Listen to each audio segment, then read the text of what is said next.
This is my simple setup to stop infinite scroll and spend less time on my phone. In this folder, I have 2 legal pads, a stack of note cards, a pen, field notes notebook, and my e-reader / writing tablet. Each of these items serves a different purpose, a different function. They're all in here for a reason. And in this video, I'm gonna break down how I use each of them to study, to learn, and ultimately spend less time on my phone scrolling. Hi, I'm Sam Mass. I'm a writer and filmmaker.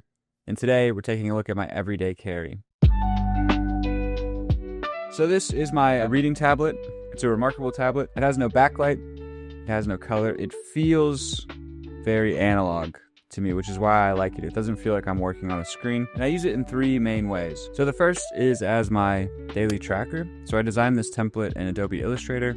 I save it as a PDF and then I upload it to my Remarkable. Each day I'll write the date at the top, I'll write the day of the week, and I'll write wherever I am. So right now I'm in Salt Lake City, so I'll put that down. And then on the left here, I have my time blocking plan for the day. So usually I'll fill this out the night before, and I'll just put in here what I want to do for the day. So from 6 to 7, that's when I get up. I'll do 30 minutes on the Peloton, and I'll do some mobility exercises just to get me up and going for the day. Then usually from 7 to 9, I'll put in a writing block. And then from there, I usually have work. So I'll put work down, just a work block. Maybe I'll do some more exercise in the middle of the day or take a break here. Then I'll do more work. And then whatever I plan to do for the evening. So I really like using the time blocking to plan my days, especially the night before. On the right-hand side here, I have some processes that I do daily. So the morning, you see that the bike, I'll listen to an audiobook. I have my mobility, I have my writing. Computer checklist, it's a thing that I go through every day on the computer, just make sure I'm staying on top of everything. I have some exercise notes here for what I want to achieve for the week. And then down here in the right-hand corner, I have what I call foundational habits. So these are habits that are important to me to try and do every day. So if it's Monday, and I'll check off what I've done for the day. And then for the next day, what I'll do, just duplicate this from the day before, and I'll erase everything except for those daily habits, so those are kept on the next day. What I like about this daily tracker is that it's fluid. I can change it. This is probably the 20th iteration that this template has gone through. I used to do these by hand. I would write them out in a journal or on a legal pad, but this has made it much easier, much faster to do. And whenever I want to make changes to it, so say something in my processes changes, or I want to add or remove a habit from being tracked here, it takes only about 5 minutes to make that adjustment. So I'll just go into Adobe, make whatever changes I need to make, and then export it and re-upload it. So the flexibility of this is awesome. I'm not trapped into using somebody else's format. If I was to buy like a time tracking journal online or something, it can change with how my life is changing. All right, the other way that I use my Remarkable tablet is as my e-reader. I used to be so against e-readers. I never wanted a Kindle. I loved having physical copies of books. I just romanticized having a physical copy of the book. But now I move a lot as an adult, and moving physical books sucks. And this has also changed the way I do research, because a lot of times I'll be writing something and I'll need 4 or 5 books with me as reference. And if I'm going to go to the coffee shop to work or the library to work, then I have to bring all those books with me, which sucks.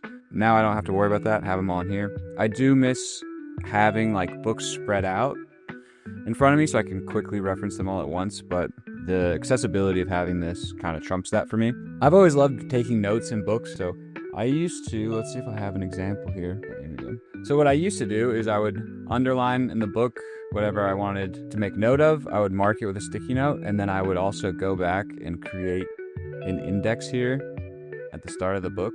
And the goal was always to not have these notes stay in here forever, but to type them up, which is somebody that hates typing and like the hassle of having to like open the book, go to the page, hold it open as I type. It was just too much of a hassle. So I would end up having all these notes and I would never do anything with them. Now, with the Remarkable, when I make notes, I'll just go in, I'll find something that I want to highlight. I'll select the highlighter. I'll just do this as an example. Pull that down, it highlights everything for me. If I want to make any notes, I can use the pen, make some notes about it. And then I'll mark the page. And then once I've finished with the book, or whenever I want to send these notes off, I'll come in, I'll select all the pages marked important, go ahead and select them all, and then I'll just send them through here to my email, pull them up as a PDF, copy and paste what I want out of the text, and then make my notes there online. So that's made it much easier to keep track of my notes that I make on books, which has been really nice. So the workflow for reading and taking notes on books with the Remarkable has been much easier, much more streamlined. And then the third way that I use my Remarkable is just to read articles. I didn't have a good solution for this before. I used to work at a shop that had a printer, and I would actually print off articles onto paper and read them because I hated reading on my phone and computer so much. And now with Remarkable, I can just send off those articles onto here and then read them without being distracted by everything that's distracting on the internet. So I don't like taking notes on the Remarkable. I don't really like writing in it. I tried it in the past, and I don't really use it for that. I just use it for reading and using my daily tracker. And then when I want to make notes, that is why I have my legal pad. So I used to have notebooks for note taking, but I found that I was too precious about my notebooks and what I put in them. I would always want to assign themes to my notebook, so I would have a notebook for book notes, I would have a notebook for workouts, I would have a notebook for journaling my thoughts and ideas, and then I would have all these notebooks and I was having to lug them around everywhere, and it just got to be really annoying. So now with the legal pads, every sheet is just a blank sheet. It's really simple. I can write groceries here, tear out the page, bring it with me to the store, and then on the next page I can start drafting out a novel or a script or whatever I want to work on. And it doesn't feel precious. It feels like a safe place to just do first draft, messy, fun work. I always carry two with me because it's like having two monitors open. So I might have one that's for my daily to-do where I'll just be writing down what I'm trying to accomplish for the day, or as things pop up, I'll make a note of it here. And then I'll keep the other one open so that I have a space to make notes. So if I'm in the middle of working through a process and something comes up or some ideas come up about that process, I have this other sheet over here where I can make those notes. And then when I'm done, I'll just tear it out. A lot of them can be crumpled up and thrown away because it's just scratch paper. It's just used as short-term memory. If anything long-term and I want to save it or type it up later, I'll put it in my little filing system here. And then at the end of the week, I'll usually go through and type up all my notes that I have saved there. I know I said I don't like journals, but I do keep one journal with me. It's this Field Notes. It's actually a Field Notes reporter's notebook. It keeps me off my phone because I like to track my workouts. I like to physically write down what I'm doing as I'm doing it. It kind of helps me stay focused. And I don't like using my phone because when I go to my phone to do this, I end up changing the song or responding to a text or checking my email. Occasionally, if I'm doing the same workout a week later, I'll go back and look at what I did the week before and just try and do more than that. So it's really simple. I've been tracking my workouts for about 10 years, so I've gone through a lot of different notebooks for tracking, and this is just the easiest so far for me. All right, next I have this stack of note cards here. They're just a standard blank set of note cards. I use this when I get stuck with writing. So if I'm drafting something out on a legal pad or if I'm typing on the computer and I feel stuck, then that's when I'll switch over to the note cards.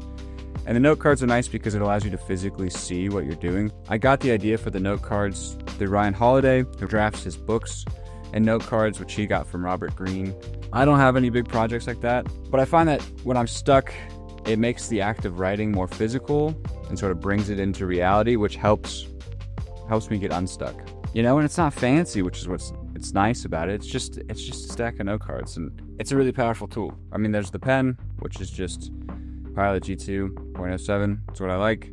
And then the keeper itself, which perfectly fits everything that I need. And I got this for free. I don't even remember where I got it from. I think I got it from a friend or a family member, and they were just going to get rid of it. So I took it, and yeah, it fits everything perfectly. I guess I sort of designed my system around it because I had this first and then built everything with it. So that's my everyday carry. Now it might seem like this is all designed to make me as productive as possible and to get as much done as possible. But to be honest, it's just what I like doing. I like spending time writing and reading. And it's important to me to have the tools to make sure that I do that as much as possible. I don't have fun scrolling on my phone, so having the tools with me at all times to be off my phone, to be reading, to be writing, to be creative is important to me. And this is what's working for me right now. And it's evolved a lot over time, right? So if you're looking for ways to stay off your phone. Just experiment, figure out what works for you. You might start with a notebook, you might start with a legal pad, and then it'll evolve from there. But yeah, thanks for watching. If you made it this far, leave a comment with what you think about the system. If you have any notes or how you like to do it yourself, subscribe for more content like this, and I'll see you in the next video.